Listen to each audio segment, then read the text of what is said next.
Selamat pagi saudara, apa kabar Anda hari ini? Jumpa lagi bersama saya Ece Dias dalam program acara Sapa Sorong.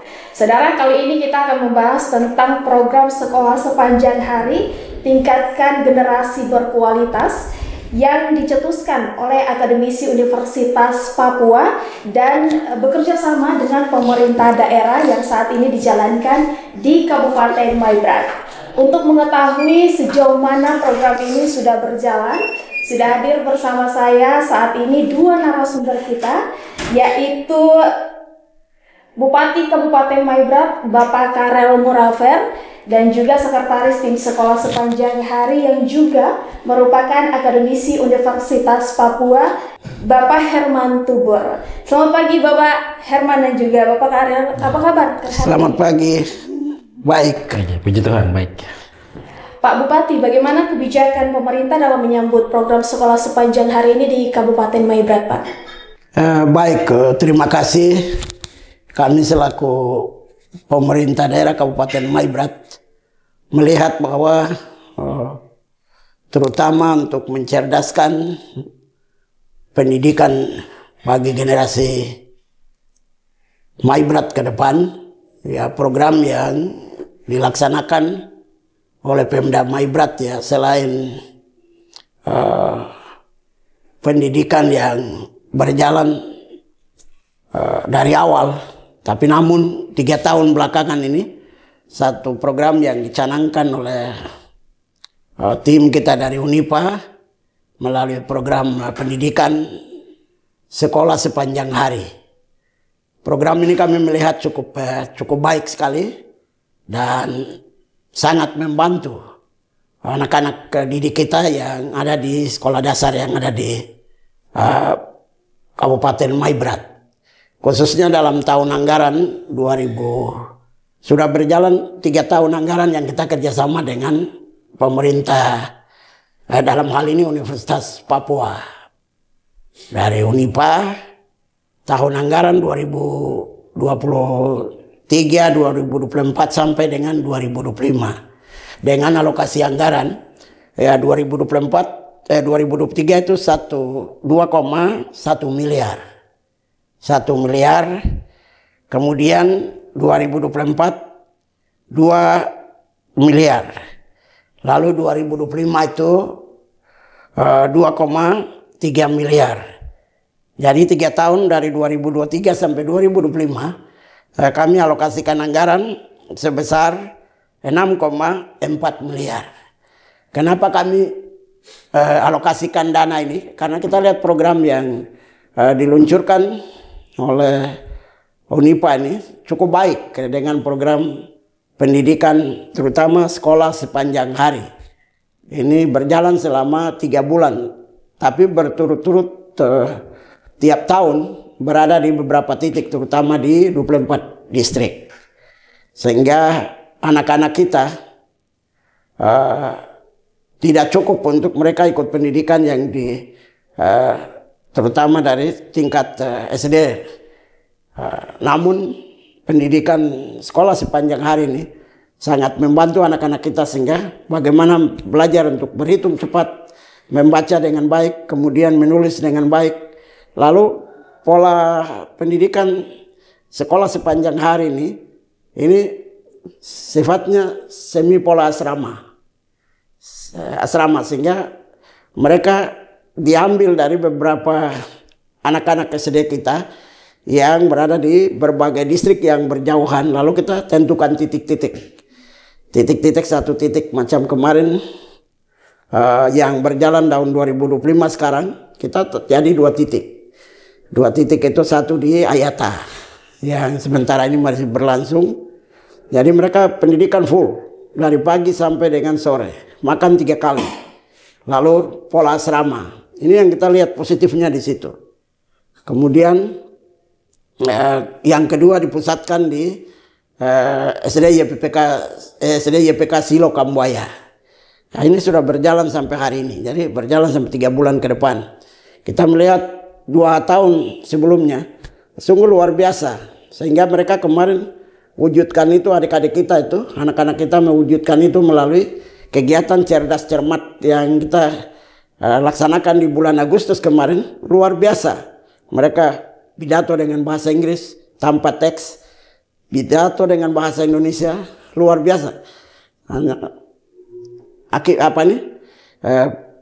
Kegiatan yang terutama kegiatan yang sekolah sepanjang hari ini sangat menolong. Itu yang kami lihat, sehingga kerjasama ini kami bikin MOU dengan tim dari Unipa, terutama Pak Dr. Simule dan teman-teman, Pak Herman Tubur, sehingga mereka sebagai putra terbaik anak-anak Maibrat yang menjadi dosen di Unipa, mereka merasa terutama untuk curahkan mereka punya ilmu yang mereka miliki untuk mengabdikan diri kepada kampung halamannya, sehingga anak-anak Maibrat ini menuju kepada generasi emas di tahun 2045 di pendidikan, untuk mencerdaskan pendidikan khususnya untuk anak-anak Maibrat ini ke depan bisa berjalan sebagaimana yang kita harapkan. Ya, sejauh ini kolaborasi atau kerjasama yang dibangun bersama tim sekolah sepanjang hari apa Pak, sehingga program ini tetap berjalan sampai saat ini? Kami lakukan MOU dengan mereka di Unipa setiap tahun itu berturut-turut. Tadi saya sampaikan anggaran tadi dari awal. Jadi setiap tahun kami anggarkan karena kami tahu bahwa pendidikan sekolah sepanjang hari ini merupakan kelas asrama, walaupun berjalan hanya 3 bulan, tapi ada manfaatnya, sehingga kita buat MOU dengan mengalokasikan anggaran tiap tahun, lalu kita serahkan ke pihak Unipa, dalam hal ini para akademisi kita, untuk menurunkan semua tenaga pengajar yang mereka dari sana direkrutmen dari berbagai disiplin ilmu, lalu mereka mengabdikan diri untuk mengajar anak-anak kita di Kabupaten Maibrat setiap tahun sesuai dengan titik-titik yang kita sudah tetapkan. Nah, kerjasama pemerintah melalui MOU, kalau dari Pak Herman sendiri, kenapa tim SSA ini perlu dihadiri di Kabupaten Maibrat, Pak? Ya, baik. Izin Pak Bupati sedikit menjelaskan. Jadi, kalau kita melihat program sekolah sepanjang hari, ini kan sebuah inovasi pendidikan yang sudah kita laksanakan. Kalau konteks di Maibrat kita sudah lakukan sejak 2023, tapi sesungguhnya model sekolah sepanjang hari ini telah diimplementasikan di beberapa kabupaten sebelumnya ya. Di Sorong Selatan, kemudian jauh sebelum di Sorong Selatan juga pernah diimplementasikan di salah satu kabupaten di wilayah Yapen ya, begitu. Itu secara keseluruhan. Jadi kalau saya lihat model sekolah sepanjang hari ini adalah sebuah model inovasi pendidikan yang sangat relevan dengan kondisi kita saat ini di Papua dalam rangka meningkatkan kualitas pembelajaran, mutu pendidikan siswa, terutama untuk sekolah dasar. Untuk konteks Maibrat, kami dari tim SSA sejak 2023 kami melakukan survei. Kami dapati bahwa wilayah Maibrat, satu, jumlah sekolah cukup banyak. Jumlah sekolah yang banyak ini tidak dibarengi dengan jumlah guru. Sehingga tadi jumlah guru menjadi faktor pembatas dalam hal tadi peningkatan kualitas atau mutu. Yang kedua, terkait dengan aksesibilitas. Pola penyebaran penduduk, hasil penelitian kami, pola penyebaran penduduk di Maibrat ini kan tidak merata. Berkumpul di satu tempat, ada juga di daerah-daerah terluar, sehingga tadi sekolah-sekolah ini karena aksesibilitas turut mempengaruhi dari mutu dari pendidikan itu sendiri. Yang berikutnya adalah kalau kita lihat fasilitas. Fasilitas ini kan kalau kita lihat dalam mendukung proses pembelajaran, fasilitas layanan dasar ini menjadi penting, air, listrik, dan internet. Sehingga ini menjadi faktor keberhasilan ketika proses belajar kita dorong pada proses pembelajaran dengan kualitas dan mutu yang baik. Oleh karena itu kami dari Universitas Papua merasa penting untuk melaksanakan sekolah sepanjang hari di Kabupaten Maibrat karena 3 faktor tadi. 1, keterbatasan guru. Yang kedua, aksesibilitas. Yang ketiga, karena aksesibilitas dan keterbatasan guru yang kurang otomatis pasti berpengaruh pada mutu pembelajaran siswa. Sehingga sekolah sepanjang hari menurut kami ini adalah model yang sangat relevan dalam menjawab tantangan tadi 3 hal itu. Harapan kami ke depan SSA ini sebenarnya bukan hanya sebuah inovasi pendidikan untuk dalam kurun waktu yang kami lakukan 3 bulan. Ke depan mungkin akan ada model-model baru yang bisa ditingkatkan, dan itu pada dasarnya untuk membangun harapan dan masa depan generasi muda Maibrat tentunya yang lebih berkarakter, lebih sehat dan lebih cerdas. Demikian mungkin. Nah, dengan 3 alasan tadi SSA menghadirkan sekolah sepanjang hari di Kabupaten Maibrat tentunya memiliki tujuan. Seperti apa tujuan dari SSA ini sendiri, Pak? Ini menarik. Kalau kita bicara SSA ini kan sebenarnya sebuah konsep inovasi yang sudah dilakukan di beberapa daerah ya. Kalau kita lihat dalam perkembangan terakhir di tahun ini yang saya dengar bukan hanya Maibrat, di wilayah Pegunungan Tengah ya. Sementara digagas oleh teman-teman yang dirintis juga oleh senior saya Pak Agus Sumule, mereka sudah melakukan. Jadi kalau saya bicara konteks di beberapa daerah khusus untuk Maibrat, kita menghadapi yang namanya minimnya kemampuan literasi dan numerasi siswa. Sehingga tadi tujuan yang kita sasar adalah bagaimana meningkatkan kemampuan siswa dalam hal kemampuan literasi dan numerasi. Ketika kami melakukan survei awal di 2023, ada 3 hal yang menjadi standar kami melaksanakan sekolah sepanjang hari di Kabupaten Maibrat. Yang pertama adalah tadi kemampuan akademis siswa yang tadi terkait dengan literasi dan numerasi. Yang kedua pembinaan karakter. Karakter ini kan menjadi penting. Jadi siswa itu bukan hanya memiliki kemampuan secara akademis, tapi mereka juga memiliki karakter. Karakter ini merupakan dasar mereka untuk bagaimana mereka dapat melanjutkan hidup selanjutnya. Yang berikutnya adalah saya mengutip dari sering Pak Agus sampaikan, Pak Herman, ini ada 3K karakter. Yang pertama tadi kompetensi atau kemampuan akademis, yang kedua karakter, yang ketiga keimanan, Kristus. Jadi pada saat kita melakukan proses ini ada aktivitas yang memang kita membina anak-anak ini. Mereka sebelum sarapan pagi mereka harus berdoa, makan siang mereka berdoa sore. Konteks yang kami lakukan saat ini di Ayata, menariknya setiap malam kami mengumpulkan siswa dari beberapa kampung. Kemudian mereka di rumah masing-masing sebelum tidur ada ibadah doa rosario ya. Di situ mereka beribadah, guru pendamping mendampingi mereka, sehingga tadi proses inilah yang menjadi dasar kami ketika kami melakukan implementasi sekolah sepanjang hari di Kabupaten Maibrat. Tadi saya singkat dengan 3K ya. Kompetensi, yang kedua karakter, yang terakhir yaitu Kristus atau keimanan. Saudara, kita masih akan terus berbincang tentang penerapan program sekolah sepanjang hari di Kabupaten Maibrat. Tetaplah bersama kami.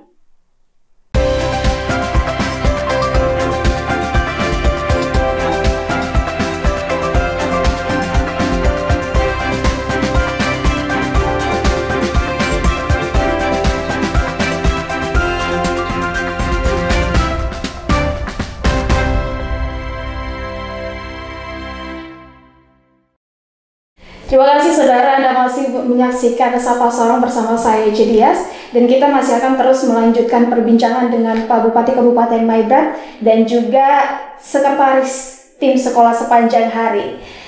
Pak Bupati, tadi sudah disampaikan oleh Pak Herman sendiri bahwa tujuan dari SSA ini hadir di Kabupaten Maibrat sendiri yaitu ada 3K yang bisa disebutkan kompetensi, karakter, dan keimanan dari siswa yang menerima program sekolah sepanjang hari. Kalau dari Pak Bupati sendiri, sekolah sepanjang hari ini sudah berjalan. Kalau boleh tahu, akan menyasar kemana saja nih? Apakah hanya di SD saja atau akan diteruskan atau dilanjutkan ke tingkat SMP dan juga SMA? Baik, terima kasih. Jadi kebijakan anggaran yang pemerintah daerah siapkan untuk kerjasama dengan UNIPA dalam rangka kegiatan sekolah sepanjang hari ini, kita alokasikan dana 3 tahun anggaran berturut-turut dengan tujuan bahwa kita memulai dari mencerdaskan anak-anak kita mulai dari pendidikan dasar ini dulu. Pendidikan dasar berjalan sudah 3 tahun program ini. Kemudian program ini kan bertujuannya baik, artinya tujuan pertama anggaran yang kita sudah lakukan kerjasama ini, pihak pengelola ini yang mereka gunakan ya, pertama ya kita harapkan untuk biaya operasional, kemudian yang kedua untuk makan minum karena anak-anak ini di asramakan, kemudian yang ketiga ya terutama untuk biaya transportasi lain-lain, khususnya anak-anak kita yang sebagai tenaga pengajar, mereka datangkan di semacam dikontrakkan, sehingga dalam 3 bulan itu mereka bekerja full untuk mengajar anak-anak kita. Jadi intinya kami memulai dari pendidikan dasar dulu. Soal nanti ke depan, nanti kita lihat program ini kalau sudah berjalan lagi, ke depan kita bisa kerjasama dengan Unipa untuk buka khususnya di tingkat SLTP maupun SLTA. Tapi sepanjang yang kita lakukan 3 tahun berturut-turut ini, sekolah sepanjang hari ini hanya berlaku di tingkat sekolah dasar. Nah itu. Berapa target penerima siswa sekolah sepanjang hari ini, Pak? Kemarin di Ayata itu hampir 120. Kenapa 120? Anak-anak ini kan daerah ini di Kabupaten Maibrat itu terdiri dari 24 distrik, 259 kampung plus 1 kelurahan. Lalu kita melihat karena jangkauan SD yang satu dengan SD yang lain jauh, daerahnya berjauhan, sehingga semi pola asrama. Yang pola ini yang dilakukan oleh Unipa. Kami hanya kerjasama untuk memberikan bantuan dana kepada pihak Unipa sebagai pengelola, sehingga semua anak-anak dari berbagai SD yang jauh dikumpul semua. Lalu macam kemarin di SD YPPK Aisyah itu 120 orang. Programnya sangat positif sekali, menarik, karena apalagi Maibrat itu daerah konflik, sehingga guru-guru kita tidak mengajar dengan baik lain-lain, sehingga program yang diturunkan oleh Pak Sumule dengan teman-teman, salah satu Pak Sekretaris dari Pak Herman Tubur ini sangat menentu sekali, sehingga membantu kami di Maibrat untuk bagaimana membuat program pendidikan sekolah sepanjang hari ini semi pola asrama, sehingga 3 bulan ini benar-benar seperti yang tadi dijelaskan oleh Pak Tubur tadi. Sampai kemarin saya bawa Danrem masuk di Aisyah, beliau sangat terharu. Besok Pak Pangdam 18 Kaswari dia tiba di Ayamaru juga hari Selasa besok, lalu dia kunjungi di SD YPK Silo Kambuaya, karena mereka melihat bahwa pengembangan SDM untuk terutama pendidikan dasar ini kita mulai tanamkan sesuatu dari mulai pendidikan dasar dengan baik untuk anak-anak kita, sehingga dia melangkah ke tingkat SLTP maupun SLTA. Dasarnya dia kuat dulu, bagaimana berhitung baik, bagaimana membaca lancar, kemudian menulis dengan baik, pendidikan karakter tadi, sehingga dia masuk ke SMP, SMA, walaupun sekolah di Maibrat atau di luar Maibrat, kita selaku orang tua itu tidak ragu lagi, karena dibina selama 3 bulan ini berturut-turut dari pagi sampai sore, kecuali hari Minggu. Nah, Pak Bupati, bicara terkait program ini tentunya membutuhkan anggaran yang besar ya.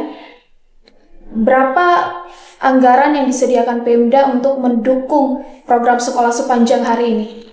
Ya, tadi saya jelaskan dari awal tahun 2023 sampai sekarang itu kan 6,4 miliar. 6,4 miliar. Setiap tahun kita anggarkan 22 miliar lebih untuk membiayai kegiatan SSH ini, sekolah sepanjang hari. Soal teknisnya kami yang penting sudah menyiapkan APBD kita, kemudian MOU untuk pihak kami dengan pihak Unipa, lalu KS-nya kerjasama kita lakukan, selesai. Sejauh ini ada kendala atau kesulitan yang dihadapi pemerintah dalam menjalankan program sekolah sepanjang hari ini seperti apa, Pak Bupati? Saya kira 3 tahun berturut-turutnya sampai hari ini belum ada permasalahan yang atau kesulitan yang kita hadapi, karena kami Pemda ini melihat program ini memang sangat menolong kami di Maibrat untuk anak-anak kita dari tingkat SD ini. Itu sangat luar biasa. Berarti belum ada kesulitan selama 3 tahun kegiatan ini berjalan di Kabupaten Maibrat ya, Pak? Belum. Kalau dari Pak Herman, seperti apa aktivitas anak-anak di sana, Pak? Dari pagi mereka buat apa sampai sore, Pak? Jadi kegiatan SSA ada karena tadi pertimbangan wilayah. Ada yang wilayah yang distriknya aksesnya bagus, ada juga yang memang aksesnya susah. Jadi berdasarkan 2 pendekatan wilayah ini kami kelompokkan. Jadi kalau misalnya daerah Kambuaya yang saat ini kami lakukan siswa mereka beraktivitas di masing-masing sekolah dulu, dari pagi sampai siang. Nanti pada saat siang hari, orang tua mereka atau dari masing-masing sekolah menyiapkan transportasi, mereka diantar ke sekolah inti tadi. Jadi sekolah inti, yaitu di SD IPK Silo Kamboja misalnya, akan melibatkan beberapa SD di sekitar, misalnya SD dari Vianney, kemudian dari Kartapura, siswanya. Jadi saat ini di IT-nya, di Kamboja, ada kurang lebih sekitar 89 sampai 100 siswa. Itu gabungan dari tadi. Jadi sekolah IPK Silo sebagai lokus. Aktivitas mereka, kalau yang di SD IPK Silo ada sarapan pagi. Tentunya sarapan pagi ini kita cover dari kelas 1 sampai kelas 6. Kalau yang dari sekolah-sekolah imbasan, mereka hanya kita cover makan siangnya. Jadi mereka belajar dari pagi sampai siang di sekolah masing-masing. Setelah itu mereka diarahkan untuk berkumpul di sekolah SD IPK Silo Kamboja. Di situ ada tenaga dapur yang kami siapkan, ada 6 orang. Mereka masak untuk makan siang dan juga snack sore. Jadi setelah mereka bergabung, mereka makan siang dulu. Setelah makan siang, mereka istirahat di kelas.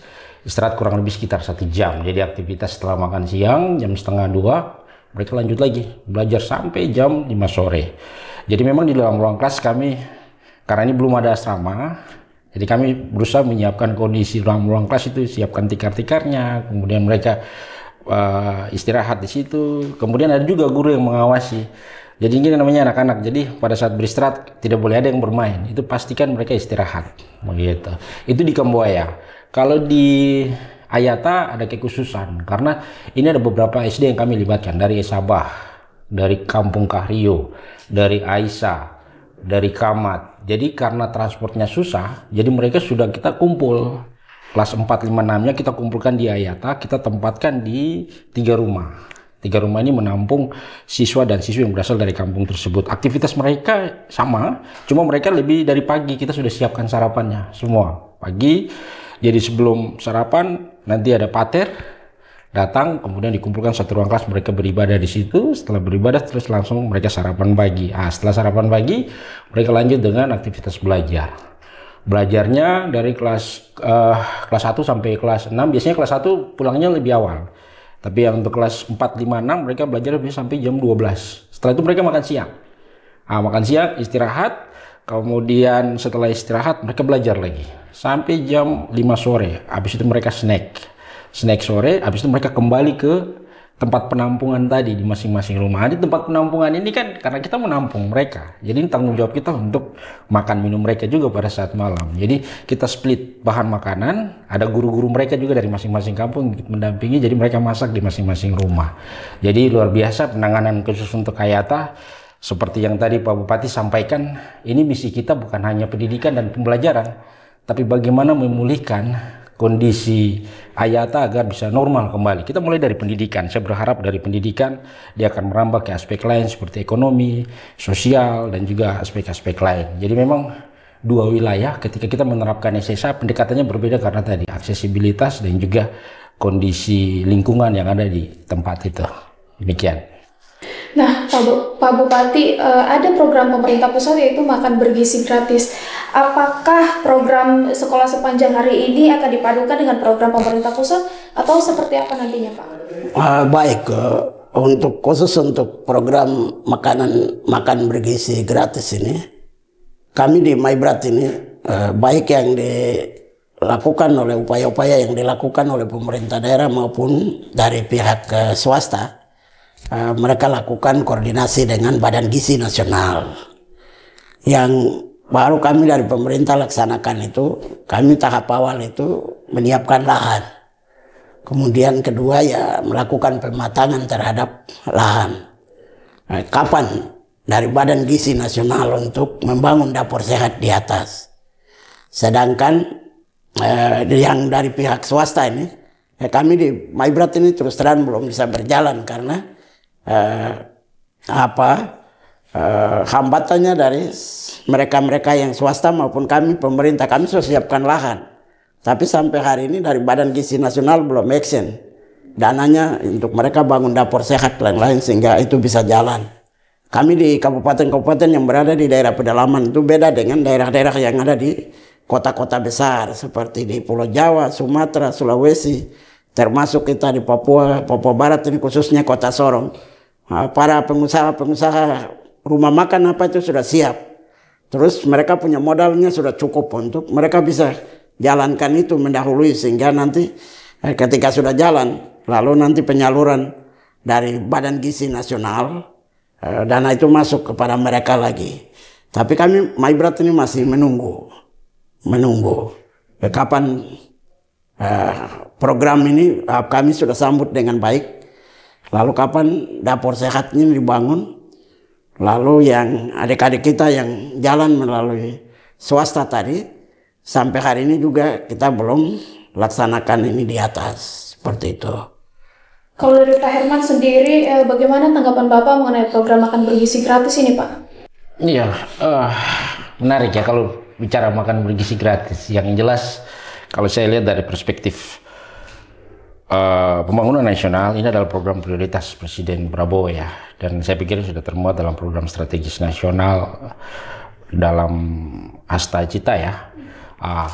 Konteks lokal kita untuk di wilayah MyBrat, dan saya pikir mungkin hampir seluruh di wilayah Papua, konsep makan bergizi gratis sangat baik untuk kita kembangkan itu, dan kami SSA sudah menjalankan itu. Cuma agak sedikit berbeda ya kalau kita lihat, kalau bicara makan bergizi gratis untuk yang dijalankan oleh teman-teman dari BGN kan 1 kali sehari. Kami sekolah sepanjang hari menerapkan 3 kali. Ada sarapan pagi, makan siangnya dengan snack sore. Ada nilai-nilai penting yang mungkin perlu ditambahkan nanti ketika program makan bergizi gratis ini dijalankan. Tentunya pasti sesuai dengan konteks lokal daerah. Saya berpikir bagaimana caranya makan bergizi gratis ini, sama seperti hal yang kami lakukan saat ini di sekolah sepanjang hari, turut berpengaruh pada konteks ekonomi lokal. Jadi masyarakat yang ada di sekitar wilayah tadi dalam konteks program makan bergizi gratis, mereka ini punya produk lokal seperti sayuran, kemudian daging, ubi-ubian, ini memang betul-betul bisa disinergiskan tadi. Pasokan bahan lokal itu dari mereka, sehingga tadi turut mempengaruhi tadi ekonomi lokal. Yang kedua, saya lihat program makan bergizi gratis dalam konteks kita lebih spesifik di MyBrat memang harus dilakukan pendekatan untuk semua pihak. Izin Pak Bupati, saya lihat konteks kita di MyBrat karena faktor budaya. Proses yang berkembang saat ini penerapan makan bergizi gratis kan ada risiko-risiko yang sebenarnya program ini baik, cuma dalam hal penanganan SOP yang kurang optimal, sehingga ada penanganan yang memang harus dipikirkan bersama. Saya kasih contoh misalnya ketika terjadi siswa mengalami tadi keracunan misalnya. Ini keracunan konteks di MyBrat ini nanti ceritanya panjang. Perlu melibatkan semua pihak tadi, secara kultural, secara budaya. Di situ pasti seorang anak kena, misalnya saya punya anak masuk dalam program tinggal di MyBrat. Ketika tadi anak ini keracunan, itu berarti konteksnya bukan saya yang nanti gugat, ini keluarga besar semua ini. Secara adat pasti mereka akan ada proses yang panjang, sehingga saya pikir ini bagian penting ketika makan bergizi gratis ini mulai dilaksanakan. Secara teknis perlu melibatkan semua komponen tadi untuk turut berpartisipasi. Secara teknis saya yakin teman-teman dari Badan Gizi Nasional sudah punya SOP yang sangat baik sekali, tetapi ketika turun mengimplementasikan ini di tingkat daerah, ada hal-hal yang sifatnya konteks kearifan lokalnya yang harus kita jaga, sehingga tadi program ini secara tujuan tercapai dan secara konteks lokal budaya kita juga masyarakat bisa menerima. Keterlibatan ini tentu tokoh adat, tokoh masyarakat, tokoh agama, dan selama ini kami di sekolah sepanjang hari, puji Tuhan, setelah kami terapkan makan pagi, siang, dan sore, itu pun juga melalui proses sosialisasi. Saya dengan Pak Kepala Dinas Pendidikan kami turun melibatkan semua tokoh. Jadi apa yang terjadi mulai dari proses memasak, menyediakan makanan itu memang betul-betul ada perhatian dari semua pihak. Sehingga kita jaga tadi proses tadi dalam hal kaitan dengan implementasi makan bergizi gratis. Jadi idealnya anak perlu makan per hari itu berapa Pak untuk meningkatkan kemampuan berpikir anak? Saya belum punya literatur yang pasti ya, tapi idealnya yang namanya pola asupan gizi dipengaruhi oleh 2 hal. Satu, pola makan, yang kedua adalah kandungan, komposisi gizi tadi. Kami di sekolah sepanjang hari kami terapkan 3 kali makan sehari. Ya, dan komposisi tadi, sarapan pagi, makan siang, dan juga snack sore. Kebutuhan anak-anak biasanya itu paling kuat, paling proporsional secara proporsional adalah kandungan glukosanya, gula tadi, karena aktivitas mereka kan cukup tinggi nih. Jadi aktivitas belajar pagi, kemudian sambung lagi dengan sore, sehingga tadi kebutuhan glukosa ini kalau kita lihat ini kan mulai dari karbohidrat, beras berarti. Beras tidak hanya beras sih, sagu, dari ubi-ubian itu jadi penyumbang terbesar, sehingga itu kita jaga. Dan idealnya mereka kita pastikan dari pola makan ada 3 kali sehari yang kita siapkan, pagi, siang, dan sore. Saya percaya dengan pola makan ini pasti akan memperbaiki kemampuan dan konsentrasi belajar siswa. Memang antara pendidikan dan pemenuhan gizi ini 2 hal yang saling berkaitan ya. Kita tidak bisa memisahkan itu. Artinya begini, siswa itu dia akan belajar konsentrasi jika gizinya terpenuhi. Akan tetapi ketika dia memulai belajar, perutnya saja masih kosong, pasti akan mempengaruhi kemampuan dia tadi untuk belajar di dalam ruang kelas. Berapa kali saya tanya beberapa siswa ini, pengalaman izin Pak Kakak Bupati, di Kambuaya misalnya, saya tanya, ke sekolah biasa sarapan? Yang sarapan angkat tangan, ada beberapa yang angkat tangan. Sarapan, ada yang tidak. Terus saya tanya, yang tidak ini dari sekolah dulu ya? Kadang-kadang saja. Kadang-kadang bapak dan mama dong kasih kami sarapan, kalau tidak kami ke sekolah tanpa sarapan. Ada juga yang orang tua kasih jajan.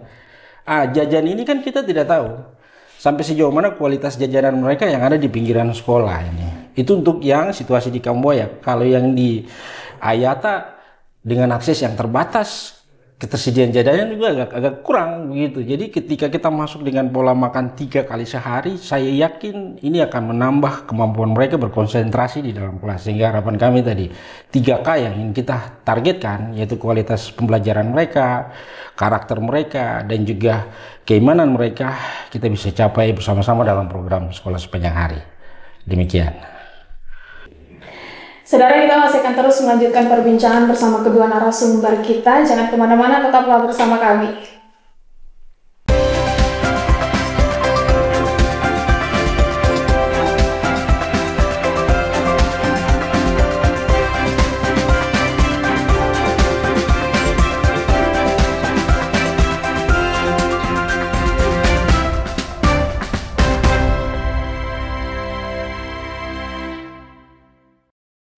Terima kasih saudara, Anda masih menyaksikan program Sapa Sorong. Kita akan masih terus melanjutkan perbincangan dengan kedua narasumber kita, yaitu Bapak Bupati dan juga Sekretaris Tim Sekolah Sepanjang Hari. Pak Bupati, bagaimana target pemerintah ke depannya dengan pelaksanaan program Sekolah Sepanjang Hari? Ya, terima kasih. Jadi program Sekolah Sepanjang Hari ini memang sangat baik sekali, sebab khususnya kami di tanah Papua, kami dengan hadirnya Undang-Undang Nomor 1 Tahun 2001 maupun dirubah dengan Undang-Undang Nomor 2 Tahun 2021 tentang alokasi dana yang melalui Undang-Undang Otsus ini 30% untuk pendidikan, khusus untuk pendidikan, kemudian di kesehatan itu 15%. Dari alokasi 30% ini kami lebih mengedepankan pengembangan sumber daya manusianya, peningkatan SDM-nya, sehingga kami terus dukung dari program pendidikan ini melalui beberapa kegiatan-kegiatan yang dilaksanakan. Salah satu ya sekolah sepanjang hari ini, kita tetap tiap tahun kita anggarkan supaya program ini tetap dilanjutkan. Hanya saja permasalahan yang kita hadapi untuk kami sarankan kepada pemerintah pusat agar supaya teropin untuk dana otsus ini jangan sampai kami diperhambat dengan syarat salur, sehingga seringkali kegiatan-kegiatan ini pendidikan sering terlambat dari sisi itu. Sehingga ke depan kami mengimbau kepada pemerintah pusat agar supaya alokasi dana yang melalui dana otsus ini, kalau bisa ya kami dipermudah dengan syarat salur tadi. Sehingga jangan pemerintah pusat menetapkan harus 30% dulu, kemudian kita buat laporan sampaikan, lalu nanti turun lagi 30% lagi, buat laporan lagi sampaikan kepada pemerintah pusat, lalu turun lagi 30% atau 40% lagi sehingga 100%. Ini yang seringkali menjadi permasalahan yang kami hadapi di daerah. Untuk itu kami sarankan kepada pemerintah pusat agar supaya kalau memang dana itu ya dikirim-kirim ditransfer sekaligus, sehingga kami pemerintah daerah ini secara leluasa untuk jalankan sesuai dengan program-program yang kita sudah susun di dalam setiap tahun melalui penetapan APBD kita. Nah, itu terutama di sektor pendidikan, ini yang penting. Itu. Apa harapan pemerintah daerah dengan pelaksanaan program sekolah sepanjang hari ini, Pak Bupati? Harapan kami, terutama untuk masalah pendidikan ini merupakan salah satu program prioritas dari pemerintah daerah Kabupaten Maibrat. Sebab kalau melalui SDM ini kita didik anak-anak kita mulai dari sekolah dasar sampai tingkat SLTA, SLTP, kalau mereka mendapat pendidikan secara baik. Untuk merubah dunia ini hanya melalui pendidikan, tidak ada cara lain. Harapan kami agar pengembangan SDM Maibrat ini kita mulai bangun mulai dari sekolah dasar tadi, melalui berbagai program kegiatan yang dilaksanakan oleh Dinas Pendidikan, Pemuda dan Olahraga yang kerjasama dengan dosen dari Unipa, tim dari Unipa. Salah satu tadi program sekolah sepanjang hari ini sangat menolong sekali, sangat menolong. Sebab kadang-kala guru-guru kita datang juga ya ada yang mengajar dengan serius, ada yang tidak. Terutama mutu pendidikan di Kabupaten Maibrat. Kami melihat itu sehingga kenapa murid-murid kita semakin berkurang. Karena tentunya kita sebagai orang tua kita mengharapkan anak-anak kita sekolah di sekolah-sekolah yang bermutu. Mulai dari pendidikan dasar ini kita tanamkan secara baik. Sehingga tingkat lanjutnya misalnya di SLTP, SMA. Ya saya berharap melalui program sekolah sepanjang hari ini. Ada 3 kata yang disampaikan oleh Pak Tubur. Ini cukup bagus sehingga ke depan ini terus berlanjut. Nah itu, terima kasih. Nah, selain harapan yang ingin dicapai oleh pemerintah dalam program ini, harapan Bapak sendiri ke pemerintah pusat untuk mendukung program sekolah sepanjang hari ini seperti apa, Pak Bupati? Saya harap supaya pemerintah pusat ini harus melihat Indonesia ini secara utuh, dari Sabang sampai Merauke. Jangan sampai lihat dari daerah-daerah yang sudah maju, misalnya Pulau Jawa, Sulawesi, Sumatera, dan seterusnya. Sedangkan kami di ujung timur ini harus diperhatikan betul. Perhatikan terutama untuk kami harapkan baik APBD kita.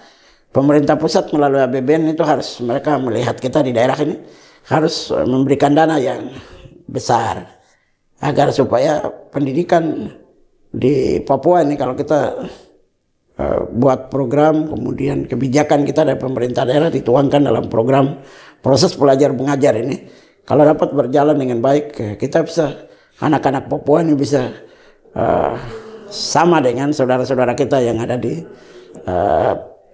Jawa, Sumatera, Sulawesi, dan seterusnya. Harapan kita seperti ini. Kami orang Papua itu harus diperhatikan, terutama dari sisi anggarannya, karena efisiensi anggaran yang kita jalan di tempat. Kita jalan di tempat, bukan kita mau maju lagi, malahan kita tambah menurun. Apalagi di depan, tahun depan lagi, dana kita semakin kecil lagi. Itu yang memang tantangan yang kita hadapi. Untuk itu ya kami berharap untuk pemerintah pusat supaya ada perhatian khusus untuk kami di sektor pendidikan, khususnya di tanah Papua. Nah, itu harapan Pak Bupati kepada pemerintah pusat dengan melihat kondisi di daerah harus merata ya Pak? Nah, kalau dari Pak Herman sendiri, masukan dari akademisi agar program ini tetap berjalan dan tepat sasaran seperti apa Pak Herman? Yang jelas kami semua bersepakat. Luar biasa Pak Bupati, terima kasih. Yang pertama, ini merupakan komitmen daerah yang luar biasa dalam rangka tadi mengejar target perbaikan mutu pendidikan. Inovasi sekolah sepanjang hari salah satu, dan kita sudah berkomitmen sama-sama terkait dengan program ini agar dapat berjalan setiap tahun. Yang pertama, yang jelas apa yang sudah kami lakukan di 2023, 2024, 2025 sekarang sementara berjalan, kami tim akan terus melakukan evaluasi Tentunya ini menjadi bagian penting. Apa yang menjadi standar kami di MyBrad itu adalah standar kekhususan kami terapkan di MyBrad. Begitu. Memang di kabupaten sebelumnya seperti Sorong Selatan, mereka kan basisnya satu sekolah. Kami di MyBrad melibatkan beberapa sekolah, kita kumpulkan dalam satu lokus, sehingga standar-standar yang kami capai bagi Sorong Selatan ataupun MyBrad berbeda. Perbedaan itu sebenarnya bukan jadi masalah, tapi bagaimana indikator standar yang ingin kita capai itu bisa kita capai. Itu mungkin terkait dengan evaluasi. Yang berikutnya, kolaborasi antara guru-guru lokal ya. Jadi kami melihat inovasi sekolah sepanjang hari ini kan berkaitan dengan literasi numerasi. Luar biasa, saya juga apresiasi kepada Bapak Bupati dan juga Dinas Pendidikan karena ada program sebelumnya yang kita sebut dengan gasing ya. Gampang, asik, dan menyenangkan. Ini program dari Yohanes Surya. Ini ke depan kita akan melakukan kolaborasi antara sekolah sepanjang hari dengan gasing. Harapan kami tadi, program ini akan menjadi sebuah model yang akan meninggalkan legasi. Legasi dalam bentuk apa? Metode belajar yang baik bagi siswa. Saya percaya dengan metode belajar yang baik antara SSA ketika bicara K3 tadi literasi numerasi, kemudian pembinaan karakter digabungkan dengan gasing, metode ini saya yakin akan mempunyai nilai manfaat dan nilai tambah dalam peningkatan kemampuan siswa tadi. Ditambah lagi dengan asupan makan bergizi gratis. Wah, luar biasa. Saya yakin generasi emas MyBrad yang kita capai nanti 2045 itu akan menopang visi Indonesia Emas 2045 nanti ke depan. Itu yang kedua. Yang ketiga, penjaminan standar mutu dari kegiatan SSA ini. Saya harus mengakui bahwa pola pendekatan yang kami lakukan, kalau standar untuk pendidikan baik itu gasing, saya akui sudah terbukti di Kabupaten MyBrad. SSA kami sudah jalan 3 tahun. Cuma berkaitan dengan standar dapur makanan bergizi, pendekatan kami jujur pendekatan lokal. Sehingga tadi butuh dukungan dari beberapa ahli gizi yang memang betul-betul kita mengetahui standar gizi yang sebenarnya untuk siswa berapa. Karena jujur ketika bicara standar gizi, ini mama yang kita libatkan memang ini dengan pengetahuan lokal mereka, dengan kemampuan mereka di secara alam terbentuk, dan kami percaya mereka secara pengalaman empiris mereka tahu apa yang dibutuhkan untuk anak-anak mereka. Tetapi ketika kita bicara standar gizi, saya pikir ini perlu ada kolaborasi dengan pihak dinas kesehatan, ahli gizi untuk kita mengukur kembali standar gizi yang dibutuhkan oleh siswa. Itu kemudian ada beberapa hal lain lagi. Yang berikutnya tadi kolaborasi berkelanjutan. Tadi saya pikir sekolah sepanjang hari ini bukan tanggung jawab Dinas Pendidikan semata atau pemerintah daerah Kabupaten MyBrad, tapi ini sebenarnya program prioritas yang kalau kita bicarakan dalam konteks kebijakan nasional ini sudah termuat dalam Rencana Induk Percepatan Pembangunan Papua RIP 3. Itu di Perpres 12 ya, tahun 2024. Dan ini program strategis sebenarnya. Walaupun demikian kita harus integrasikan dengan program-program nasional lainnya seperti program makan bergizi gratis, sekolah rakyat, sekolah Garuda ya, ada sementara dicanangkan. Ini bagian yang sangat-sangat baik. Jadi kalau kita memulai dengan sekolah sepanjang hari, ke depan kolaborasi kegiatan-kegiatan ini baik itu di level pemerintah daerah, pemerintah pusat, kita bisa sinergiskan sehingga ke depan MyBrad bisa menjadi sebuah model dalam pengembangan pendidikan yang tadi menjadi program prioritas nasional. Jadi kolaborasi ini sebenarnya kolaborasi ke atas dan kolaborasi ke samping. Kalau saya lihat ke atas tadi antara pemerintah daerah dengan pemerintah pusat, kalau ke samping ini kan lintas OPD. Karena di sini kan tadi tujuannya karakter, berarti tanggung jawabnya Dinas Pendidikan, kami dari tim Unipa. Tetapi kalau bicara konteks kesehatan, kami membutuhkan dukungan dari teman-teman dari puskesmas, tenaga kesehatan untuk mengukur tadi secara antropometri perkembangan fisik mereka, kesehatan mereka seperti apa. Dan saya pikir program makan bergizi gratis dia akan berkaitan dengan program menekan stunting tadi. Stunting ini menjadi isu strategis kita untuk kita tangani, sehingga tadi kolaborasi dari semua pihak untuk kita dukung sama-sama terkait dengan program sekolah sepanjang hari ini ke depan terintegrasi dengan program-program pendidikan lainnya. Demikian. Nah Pak Herman, dalam 3 tahun program ini sudah berjalan dan akan berhasil untuk dilanjutkan. Apakah bisa direplikasikan ke daerah lain di tanah Papua, Pak Herman? Oh, saya pikir SSA ini sangat mungkin direplikasikan di daerah lain. Cuma yang perlu saya garis bawahi, SSA ini adalah model pembelajaran yang, mohon maaf, saya sering berdiskusi dengan Pak Agus, beliau sangat memberikan masukan yang banyak tentang program SSA. SSA ini saya lihat dari 2 perspektif. Satu, ini adalah hikmat yang Tuhan kasih untuk kita, untuk mengerjakan tugas-tugas dan tanggung jawab kita dalam rangka meningkatkan pelayanan pendidikan untuk anak-anak Papua yang berada pada daerah terluar, 3T. Yang kedua, SSA ini dilihat dari sisi konsep, ini open source. Open source itu artinya begini. SSA yang terjadi kita kembangkan di Maibrat, dia berpeluang untuk kita replikasikan di daerah lain. Begitu.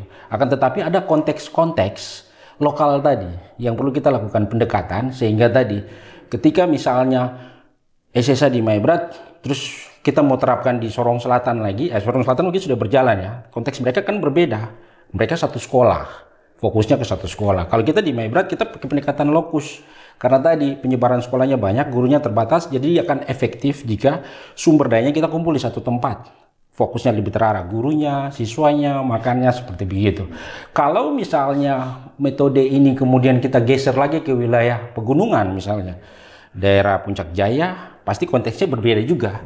Begitu, karena tadi apa yang dilakukan SSA saat ini, kami memiliki standar tadi 3, yaitu peningkatan kualitas siswa tadi dalam hal literasi dan numerasi, karakter, dan keimanan. Jadi itu adalah standar utama kami di Maibrat. Nanti ketika dia direplikasikan di tempat lain, silakan. Mungkin ada hal lain, misalnya mungkin pembinaan karakter lebih pada kegiatan wirausaha. Karena 456 sejak ini kita sudah latih mereka, atau aktivitas pertanian, aktivitas peternakan misalnya, memang betul-betul bisa meningkatkan pengetahuan mereka. Jadi belajar itu tidak hanya terpaku pada ruang kelas dengan buku-buku, tetapi bagaimana mereka bisa mendekatkan diri dengan alam, memahami konsep hidup yang sebenarnya, sehingga tadi bisa memendirikan mereka ke depan untuk bisa jauh lebih baik. Jadi saya tekankan di sini, sangat mungkin SSA ini kita replikasikan di tempat lain. Karena tadi sesungguhnya SSA ini hikmat yang Tuhan kasih untuk kita, dan ketika hikmat ini Tuhan berikan, ini adalah satu model konsep yang kita harus bisa menjadi berkat untuk tempat lain. Kalau Maibrat bisa, saya yakin SSA di tempat lain juga bisa.